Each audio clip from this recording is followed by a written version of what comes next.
The Tampa Bay Buccaneers selected Oregon running back Bucky Irving in the 4th round of the draft, and if the similarities between he and LA Rams running back Kyren Williams hold true, Irving is going to have a massive season. I'm also trying to always make the crowd go crazy, so I'm trying to make somebody miss every time I got the ball in my hands.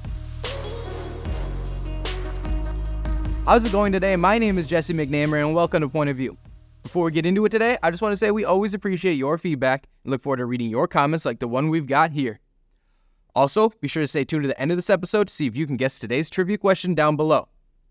To today's topic, will Bucky Irving take over the starting tailback role from Rachaad White in Tampa? If the Bucs are going to have a respectable run game this season, I think they need Irving to earn that role and do it fast. The Bucs have finished last in the NFL in rushing the past 2 seasons, and Rachaad White is averaging just 3.7 yards per carry through his first 2 seasons in the league. And last season, he had 272 rush attempts to number 2 running back Chase Edmonds' 49 attempts. It just hasn't been good enough in Tampa, and that's where Bucky Irving steps in. The Oregon alum rushed for over 1,000 yards in each of the past 2 seasons and averaged 6.2 yards per carry as a Duck. He totaled 3,722 yards from scrimmage and 25 touchdowns in 39 games in Eugene. However, he didn't test well at the Combine, which resulted in the tanking of his draft stock and made him available to the Bucs in the 4th round. He's just 5'9", 192 pounds, and ran a 4.55 40-yard dash. Not exactly what you're looking for in a running back in those categories. But the game isn't played on paper, and Irving showed plenty of power and explosiveness with the Ducks. Here against Utah, Irving makes a man miss and breaks 3 tackles while nearly reaching the end zone. Tough to see that and think he doesn't play bigger than his size. And if you're looking for that breakout speed, he's got that too. Here against Washington State, Irving cuts back on the first defender, and there's not a soul on that field who can catch him after that. He showed everything you'd want in a running back in college, but I could understand the hesitancy that he can't translate to the pros with his measurements.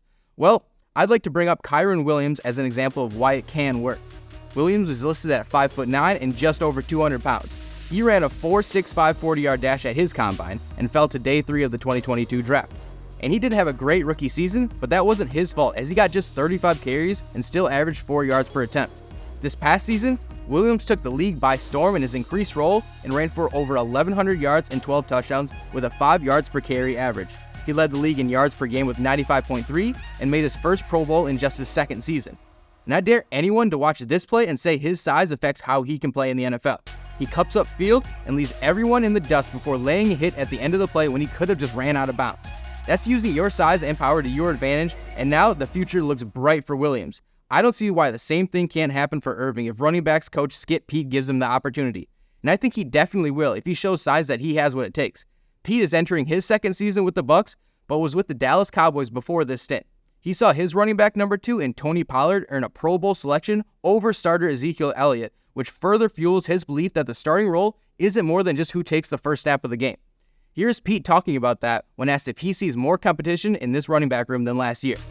I think competition is a great thing. I mean, I've always felt that. I mean, for the most part of my career coaching, I've always utilized more than one back. And I never see it as, 1, 2, 3, 4, 5. It's all the backs. In my mind, starter is the guy that takes the first play of the game. That's it. And then you play guys as needed. But you got to have success when you're in there. And I mean, that's what you have to do. And the more you have success, the more I'll leave you in there. The best guy to help us win, to do the best job, is going to play. And I think Bucky was drafted to come in here and help this football team. So, I mean, obviously he's going to have an opportunity to showcase what he can do. I think it's going to create a lot of competition within the room, which is a good thing for everybody. I mean, you compete, you showcase what you're capable of doing, relax and do your job, and usually guys, cream comes to the top. Great to hear that the opportunity for Irving will be there should he earn it. And Pete even brought it back to Pollard later in that press conference when asked if he sees similarities between Irving and Pollard.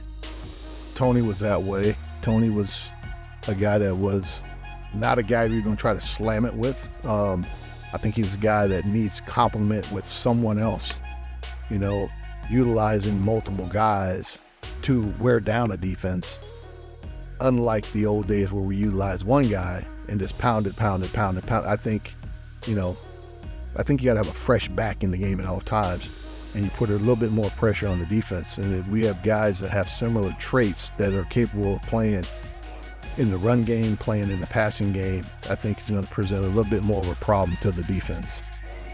To have an experienced coach like Pete on your side like this without taking a professional snap has to count for something. For me, it means Irving is going to have a chance to put up some big numbers in his rookie season despite being overlooked as a late draft pick.